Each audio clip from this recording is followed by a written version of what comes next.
compare the difference in terms of when you were racing versus now. I know it's a huge, and what I mean by that, it's they're completely different. Well, now we can go do a track day at just about any racetrack. You want to go ride. When I first started road racing, there was no such thing as track days. If you wanted to try your hand road racing a motorcycle, you had to sign up and do a club race, which was AFM. And at the time, it wasn't really big, but they would have, I think, a 3-hour endurance race. We used to do it at the Nationals as well, which I thought was a good starting point. It gives you more track time, and also it kind of teaches you how to manage a tire once it's gone off, rather than just putting a new tire on every session you go out on. But that's kind of how I got started, was going up to Sears Point and signing up to do AFM endurance race before my first national back in Loudon, New Hampshire. Wow. Didn't get much track time. I think we got rained out that AFM race, and so in reality my only track experience would have been a couple of Keith Code superbike schools. Wow. And then straight to the national. And where were the schools at? Laguna or Willow Springs? Keith was one of the few at the time who was able to get tracks after the nationals.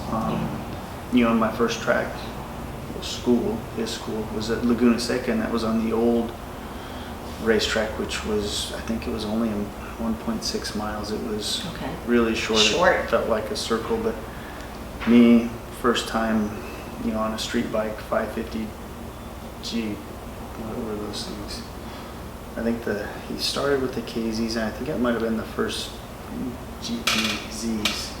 I thought that was the biggest, coolest track ever.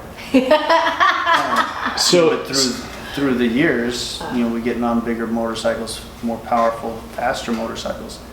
I soon realized how small and tight that racetrack actually is. Yeah.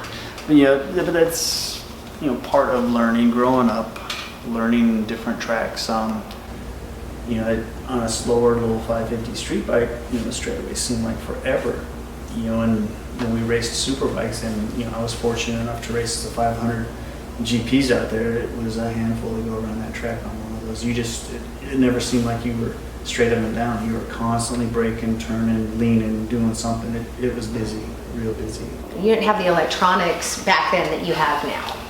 We had an early version of quick shifts. And then we had a couple of different shifts we could put in for, wet weather racing, which kind of tended to mellow the things out in the first couple of gears, but nothing like the electronics they have now. I mean, we were talking about saves, like Marc Marquez is a perfect example. He's going, to the point where he was low siding and has saved the bike. How much is that rider's skill versus the electronics?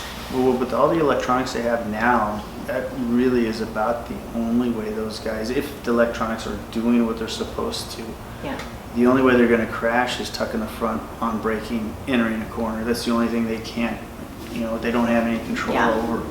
As far as once they're in the corner, coming to the throttle, they essentially, if they got the confidence in their, engineer on the electronics, they can just pin that thing wide open, mid-corner right at the apex, and have that thing kind of catch itself and carry it off. A good example of when those don't work was, I think, the year before, when Marquez clipped Pedrosa and cut his rear wheel speed sensor off at one of the races in Spain. That's right, okay. In the next corner. At Mugello, right? Or no, not Mugello, the Spanish rounds. Yeah, sorry.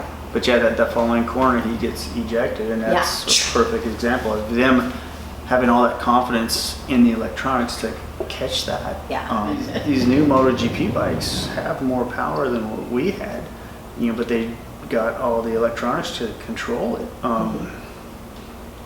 You've seen a lot of guys getting high-sided off the 500s, but I think if they didn't or weren't allowed to run the electronics, do away with the traction control, I think you'd see a lot more of that now. I'm torn between the electronics and old school. How do you feel about that? I think it was more exciting watching those guys, burn off the rear tire, smoking them off the corners. To me, that was exciting. Yeah. You know, now they're pretty much in line. I mean, you can program a bit of slip, you know, which I think is necessary, but it's not as spectacular as, you know, no control. You know, those guys that just haze the tires, and to me that looked really cool. All the MotoGP bikes are fly-by-wire. We have, I think, 2, maybe 3 production bikes that are fly-by-wire now. So yeah, you feel like you're twisting the throttle, but in reality, the computers. What are the 3 production bikes? Do we have the ZS1000? R6, the The R6, BMW. okay, or the R1? And the new R1. The new For R1. Sure. I think the new Kawasaki. The ZX10? Yeah, and probably I would imagine the Suzuki as well as the new Honda. So that's right. So they're all coming out that way. Yeah, but it's funny when I've run bikes on the dyno, especially the R6s, and you're mapping them. You want to set the throttle. You know, we're trying to go off of throttle position, RPM, and making the corrections. And with that fly-by-wire, an R6, the way they are stock, I think you can twist the throttle to wide open, but in reality, I'm watching the computer, which is showing me the TPS, and it won't go to, you know, 100% throttle position until it's almost at 9 grand. You know, between 8,000 and 9,000 RPM is finally when the bike gives you, you know, full power.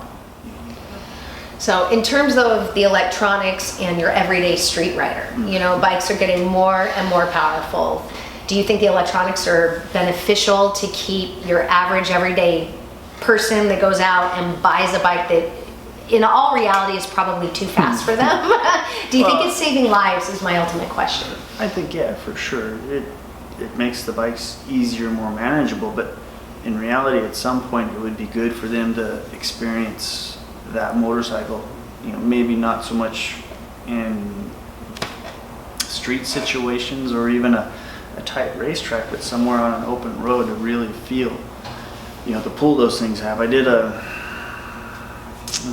not last year, the year before, a shootout for the thin current 1000s, and we did it at Laguna Seca, and the Aprilia, the new V4, was a really, really nice bike, but it was nice because Dave Moss set it up. I was bummed because we came out of the last corner, and you know, I wanted to feel, you know, that pull, that acceleration, and have the thing wheelie. But in first gear, they had it so tamed down that, you know, all it would do was sputter. So I was better off short shifting it, catching second to at least get the thing to accelerate how I thought it should feel. Yeah. You know, so there's a bit of deception there on, you know, these bikes are really cool, but they're so choked down with all the controls they do have on them. If something was to happen and that thing all of a sudden, you know, it just decided to not work, and give you everything it's got, it's gonna surprise you. that I actually have